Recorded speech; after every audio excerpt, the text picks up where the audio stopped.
Sinight in contempt na rin mga kababayan si Pacquiao na ang House of Representatives ngayon napusoy po siya, no?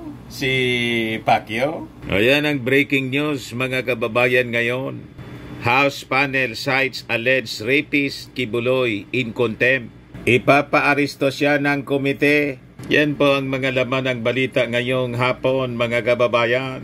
Tapos saan niya Mr. Maravillas? Hindi na talaga niya Mr. Maravillas umubra yung power ni Pacquiao. Hindi niya mapigilan yung Senado, yung Kongreso, pati yung FBI. Lahat humahabol na sa kanya. Iba niya Mr. Maravillas. Sinabi niya na talagang pinaghabol siya. Pinaghabol daw ng mga babae. Pinaghabol nga po kasi nagrereklamo sa kanya doon sa sa Senado at sa FBI. At ngayon naman po ang maghabol sa kanya yung Kongreso. Siyempre ipag-uutos po sa ating PNP na tugisin po si Pacquiao para iara po sa sa Congress. May relasyon po sa problema ng kanyang kumpanya na SMNI na inassign na po yung administration kay Maudigs. But before ko mga kababayan ibigay sa inyo yung full story ng mga balitang yan, click subscribe muna dito sa ating YouTube channel and hit the notification bell para lagi po kayong updated sa mga kaganapan dito sa ating bansa. Like and share na rin po ninyo ng ating video. At huwag na rin po ninyo na skip yung ating mga commercial ads para tuloy-tuloy lang ang pag-unlad ng bagong Pilipinas. Sa mga naghanap ng malinis and spacious fitness gym, bumisita lang po kayo sa aming Colossal Fitness Gym. We also offer Grab car rental with our brand new 2023 model ng Toyota Innova. Also accept booking for those who are planning to travel via PAL, Cebu Pacific and other airline companies. Local and international, and bills payment for Meralco Bills, PLDT, Aleco Bills, para sa mga Tagalbay, PLDT, etc. Kahit saan po kayo gusto na mag-travel, pwede na kayo magpa-booking online dito sa amin, bumili ng plane tickets. Pati sa mga hotels, pwede kayo po magpa-book. May Paymaya na rin po kami, may Bayad Center. Ang Colossal Fitness Gym is located at 3rd floor Security Bank Building, Landco Business Park, Legazpi City. For inquiries, look for Gilon Maravillas. Contact number 0966-802-0949. Ito yung aming Innova. Lagi na pong matao sa amin. Na-set up na rin po yung aming mga gym equipments. May treadmill na rin po kami. Ito naman po yung bago naming product na binibenta online. Eye Glow Serum, whitening po siya. Tingnan ninyo yung epekto sa aking anak na architect before and now. Yung mga inquiries po ninyo, dumiretso na lang kayo sa kanyang Facebook account, Riz Maravillas. Ito naman po, Firmax Firming and Lifting Cream, pinapahid po sa mga pulses in affected area. Mainam po ito sa mga pains at paninigas na mga kaso-kasoan. Ito po, Automax Radiant Serum. Sa mukha naman yung application. Anti-aging po siya. You will look 10 years younger than your age. Sa mga cancer patients naman po, baka lang gusto ninyo itong itry. Ningxia Red Mix fruit drink. Hindi man po siya gamot. Food supplement siya. Kaya lang, gawa siya mga kababayan sa goji berry. Yung goji berry may anti-cancer properties. Yung mga inquiries ninyo, dumiretso na lang kayo sa aming messenger sa Facebook para masagot namin agad. Ayos pa? Ayos na ayos sa dyan, Mr. Maravillas. So, balikan natin itong breaking news mga kababayan. Tutugisin na rin po ng kamera itong si Pacquiao. Kasama lang pa lang po ni Maudigs. Tapos yung kanyang mga supporters. Nandun yata yon sa mansion ni Pacquiao. Paplano po siguro ng kung anong mga bagay-bagay. Sigurado niya Mr. Maravillas, hindi man ikabubuti ng ating bansa. Kasi sige ang panggulo nila. Si Maudigs nga po, ang sabi, mag-attend ng rally doon sa Liwasang Bonifacio ngayong hapon. Ito po yung announcement nila. PDP Laban announcement. Laban kasama ang bayad ay bayan. Prayer rally. Former President Rodrigo Duterte live abangan March 12, 2024, Tuesday. Nag-announce po yung PDP laban. You see, pakinggan kasi ninyo yung advice ng ating Pangulong Bongbong Marcos na arapin na lang yung mga reklamo sa Kongreso, sa Senado. Yung FBI, walang kontrol doon ang ating Pangulong Bongbong Marcos kasi yung kaso niya, kasama doon sa kaso niya sa Amerika po. Walang rason po na magtago. Wala man pong threat sa kanyang buhay. Kwento-kwento man lang niya, mga kababayan. Yun nga, nag-uusap-usap sila eh. Kaya lang, makikita natin sa kanilang mga pagmumuka habang nag-uusap-usap po, doon siguro to sa mansion ni Pacquiao. Talagang parang Biyernes Santo. Malungkot po yung kanilang mga mukha. Punong-puno mga kababayan ng problema, malulungkot yung mukha. Sabi nga natin, sila man lang kasi yung may gawa ng kanilang problema. Tapos sabi ng mga fentanyl vloggers, Fenta Kingdom vloggers mga kababayan, naninira daw tayo na mga pro-government vloggers. Paano manira kami? Nagkikwento lang kami ng inyong mga ginagawang kasiraan. Walang naninira po sa inyo. Kayo yung gumawa ng sarili ninyong kasiraan, kaya kayo nasisira. That is not our business na manira po. Kayo yung akusa ng akusa sa ating Pangulong BBM. Bangag, adik. Kung ano-ano, kurakot. Yan ang mga pinagsisigaw ninyo doon sa Liwasang Bonifacio. Pagkatapos, babaliktarin ninyo na kami yung naninira. Ang ginagawa po ninyo, ulitin ko, self-destruction ninyo. Tama? Hindi kasi kayo tumulong na lang sa ating pamalaan. Hindi nga ninyo makakumbinsi si Inday. Ayon, nag-send off sa ating Pangulong Bongbong at nakipagkamay na kay Martin Romualdez.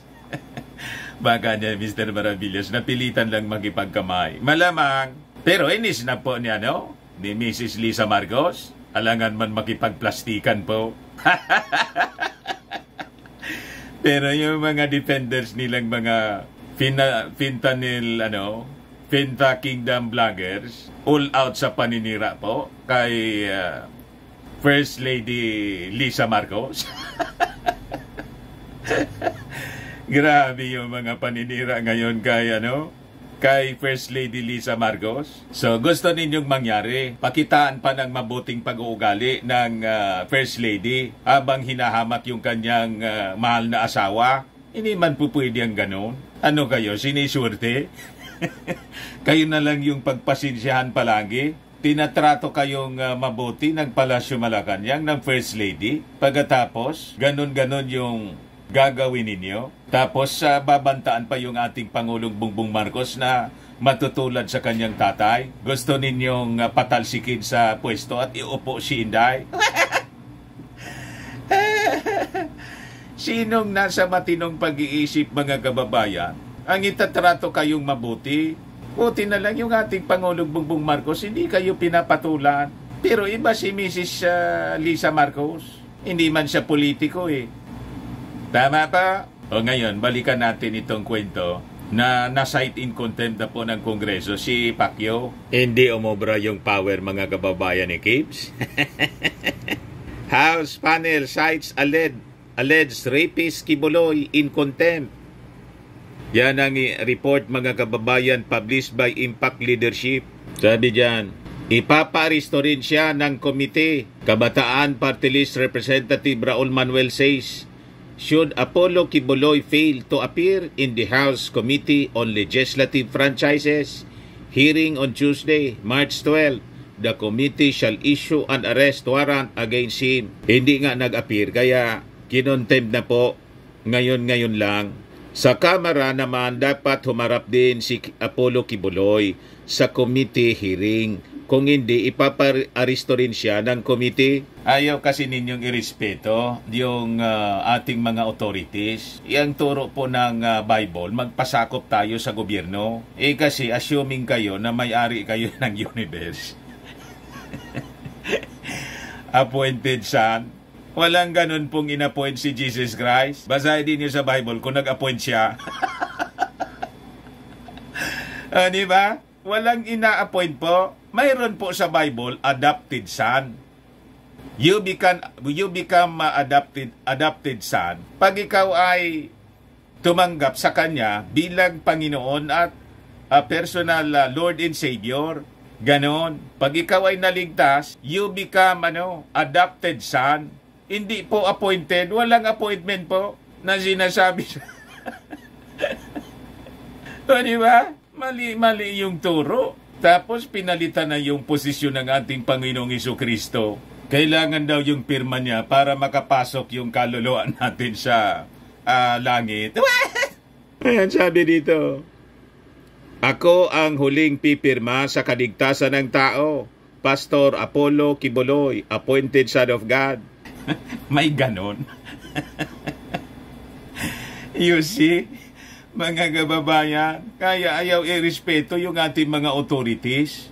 Because of that, false belief in false teaching, mga kababayan.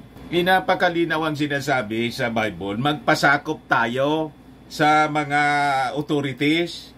Let every soul be subject unto higher powers, for there is no power but of God. The powers that be are ordained by God. Whosoever resisted the power, resisted the ordinance of God. Sabi sa Romans, napakalinaw po ang turo ng Bible. Romans 13 verse 1 to 2. Let every soul be subject unto higher powers. For there is no power but of God. The powers that be are ordained of God. Whosoever therefore resisted the power, resisted the ordinance of God, and they shall resist. And they that resist shall receive to themselves damnation. Kaya damnation po ang kinakaharap ni Pacquiao at kanyang mga kaibigan. You resist the power. Kaninong power? Yung power ng ating Pangulong BBM, in of the Congress, in of the government. Dapat pasakop tayo. Pastor po, mali yung mga itinuturo sa mga members. Yan tuloy. Hindi nasadla kayo sa napakalaking problema. Kaya tama itong post, mga kababayan, ng isang netizen. Ipabasa ko po sa inyo. Si Yayam Dizon. Sabi ni Yayam Dizon, Dilima has more balls than Kibuloy, Bantag in Tebes. Combined, she faced her cases head-on while these men hide. Tama, mga kababayan. May balls pa sa inyo si Laila de Lima. Kahit si GMA nga noon, ganon din, may balls si GMA. Kasi nagpakulong po, hinarap niya yung kaso, mga babae po ito. Pero itong mga barkada po ni Maudigs, si Kibuloy, si Bantag, si Tebes, iwag akong barkada din ito ni Maudigs, hindi ko lang alam. Pero ito si Kibuloy, pagkatapos si Bantag, mga barkada talaga, appointed itong si Bantag sa Bucor. Ayo, nagsipagtago na po. You see? Kinontempt siya ngayon, mga kababayan ng Congress. Sigurado na naman niya, Mr. Maravillas. Galit na naman yan. Yung Fentanyl Kingdom kay Martin Romualdez, ituturo si Martin Romualdez. Anong kinalaman dyan ni Speaker Martin Romualdez?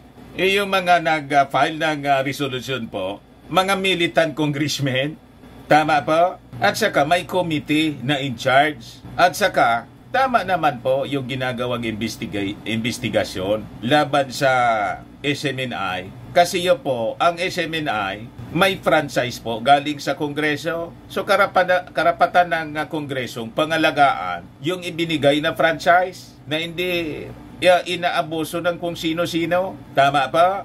Si Martin Romualdez po, mga kababayan, busy sa kanyang mga trabaho. Ngayon kasama ni President Bongbong Marcos lagi siyempre. Mamaya ibigay ko sa inyo kung ano yung mga pinagkakabisihan po ng Speaker of the House na lagi ninyong sinisiraan. Wala man pong personalan po kay Martin.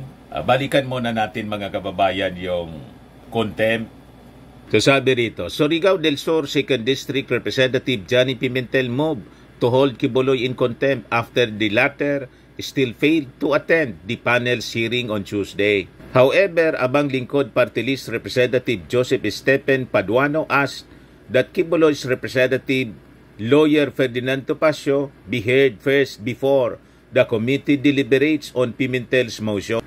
According to Topacio, they believe that they have provided enough legal justification for the non-presence of Quiboloy, that he is not the best person to answer questions about SMNI's ownership. Topacio said in Quiboloy's stead, 3 KJC officials had attended the hearing to answer the lawmakers' questions. Pero po, hindi niya makumbinsi. Hindi makumbinsi po ni Topacio yung mga congressmen. Pimentel and Committee Chairperson Parañaque 2nd District Representative Gus Tambonting, however, noted that Quiboloy had been invited as early as December 2023 but still refused to attend. At despite mga kababayan ng repeated invitation po sa kanya, ganon pa rin. Ini-ignore po. Kaya yun na, minob na ni Pimentel na i-contempt si Pacquiao.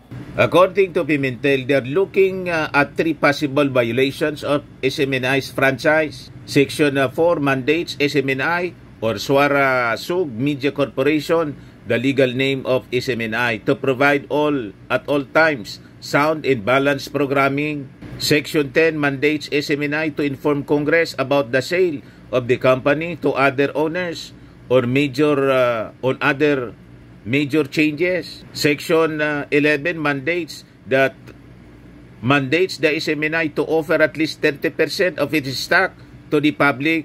Lahat ito mga kababayan, binayolate ng SMNI. Nandun po kami noong November yon sa hearing. Na-invite kami po ni Mrs. Kaya alam natin ang kwentong ito mga kababayan. Si Pacquiao po, nandun kasama man lang ni Maudigs. Anong rason na hindi siya a-attend? Diba? So, disrespect to the constituted authorities ang ginagawa po nila. Hindi po pwede ang ganon. Pero niya Mr. Maravillas sabi, doon naman sa problema niyang kinakaharap sa Senado, before na mag-attend si Kibbs, may mga kondisyon. May kondisyon daw po, dapat daw ang sasakyan niya, private jet at may 5-star accommodation. Saudi.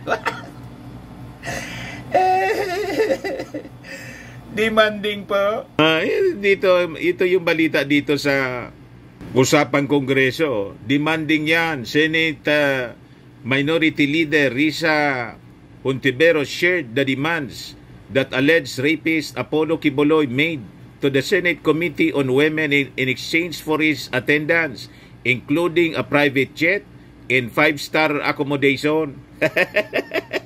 Matindi talaga niya, Mr. Maravillas. Spoiled niya. Ayan po, Quiboloy demands for private jet and 5-star accommodation in exchange for his attendance. Kaya sabi ni Hontiveros, bakit anya siya yung masusunod sa mga conditionalities?